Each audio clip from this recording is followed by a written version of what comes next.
Olá pessoal, tudo bem com vocês? Estamos aqui para falar um pouco mais de filosofia, né? Falar um pouco mais do nosso conteúdo para vocês. E na ocasião, vamos abordar mais um capítulo. Desta feita, o capítulo 14, né? Dê uma olhadinha aqui na cola, capítulo 14 do livro didático de vocês, tá? Que fala sobre liberdade, a filosofia sendo aplicada e abordando a questão da liberdade. O capítulo 14 ele nos traz algumas interrogações, algumas instigações sobre a reflexão do que seria, do que será, né? Seria, é e será esse contexto de liberdade na nossa vida, tá? E vocês vão observar que existem algumas coisas, algumas nuances que acontecem no nosso dia a dia, no que tange a liberdade, que nós praticamos, mas não sabemos classificar. E a filosofia vai trazer, através de alguns critérios de alguns pensadores,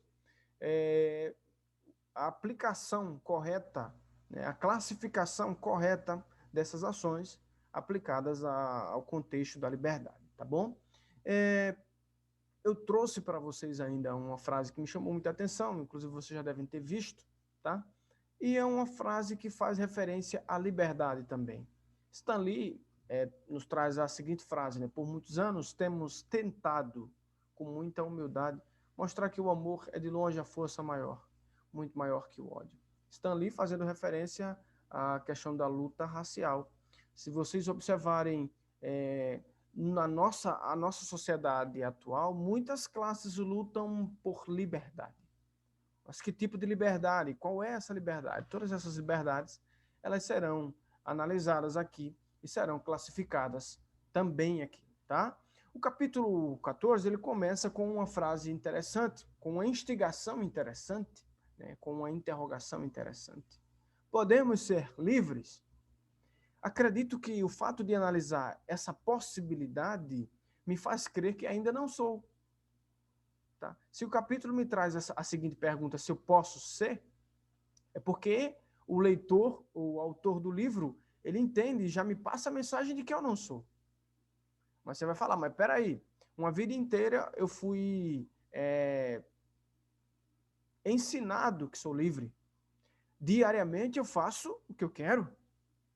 As minhas ações diárias, elas obedecem, eu tenho ali alguma outra regra, mas eu literalmente faço o que quero. Algumas pessoas podem pensar desse jeito, né? Então, por que o capítulo me vem com esse questionamento? E agora aproveito e lhe faço outro questionamento. Será que, de fato, para o capítulo me vir com essa pergunta, será que ele não sabe da resposta? Será que, de fato, eu não sou livre, mas acho que sou? Então, vamos entender algumas dessas nuances aqui, tá? Ainda trago para vocês um pensamento interessante sobre a questão racial, tá? Sendo que a população negra do Brasil e do mundo ainda luta por essa liberdade, né? Uma liberdade que nós tanto falamos e tanto sonhamos. E aí Muhammad Ali, um dos grandes pugilistas, né, da história, ele traz uma seguinte interrogação, né? Ele se questiona por que o Tarzan é um rei da selva e a selva está no continente africano e o Tarzan é branco e está ali brigando com os negros, brigando com os animais que estão inseridos dentro de um continente onde a maioria da população é negra. Então, por que isso acontece? E por que só ele pode? Por que ninguém pode? Só ele pode. Tá? Então, todos somos livres, ou algumas pessoas são livres, outras não são. E aí, Mohammed, concedendo essa entrevista em 1971, ele traz essa interrogação. Aqui nós vamos ver que a filosofia aborda essa questão da liberdade desde os seus primórdios.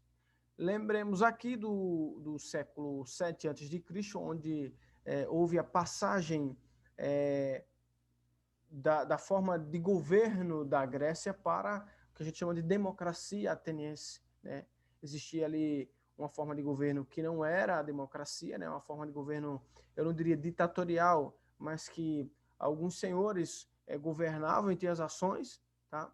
E aí o povo grego, ele busca inicialmente essa liberdade em falar, essa liberdade em agir, essa liberdade em executar algumas ações. E o capítulo nos vai trazer muito bem isso. E a gente começa a analisar a filosofia, a fazer uma análise filosófica da liberdade partindo desse princípio, né? Onde é que eu encontro no ambiente filosófico a primeira definição de liberdade? É ali, século IV a.C., na passagem, na troca de governo, na forma de governar a democracia ateniense, passando de burguesia para a democracia, o povo, o poder que emana para o povo.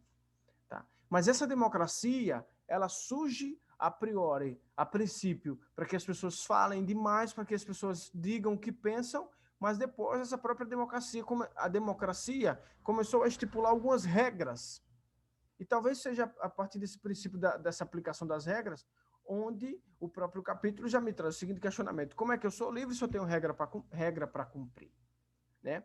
Estou aqui fazendo uma análise filosófica da liberdade. Mas no que tange a aplicação da liberdade para a humanidade, e aí você vai, assim, pescar ali, né, migrar no contexto teológico, bíblico, o ser humano entende-se. Aí você pode ver, as pessoas do dia a dia, elas acham que têm a ação, o poder em fazer alguma coisa, porque a elas foi concedido o livre-arbítrio. Ah, sou livre, posso fazer o que eu quiser. Se eu sou livre, posso fazer o que eu quiser, e esse contexto me foi aplicado, e aqui tem uma análise histórica já também, desde a criação do homem, mas não devemos esquecer que a aplicação da liberdade, ela também traz consigo algumas consequências. As consequências das escolhas dessa liberdade.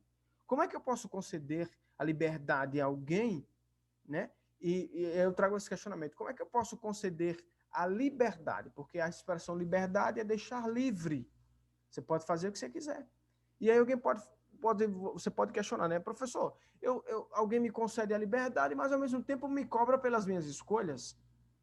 Mas, óbvio, alguém precisa ser responsável por suas escolhas. Mas será que alguém que lhe concede a liberdade também deve ser o responsável por suas escolhas? É tipo assim, ó. Você, Maria, eu lhe dou a liberdade e o que você fizer de errado eu vou consertar. Oh, peraí. Nesse contexto seria demais. E aí o capítulo me pergunta, eu sou livre?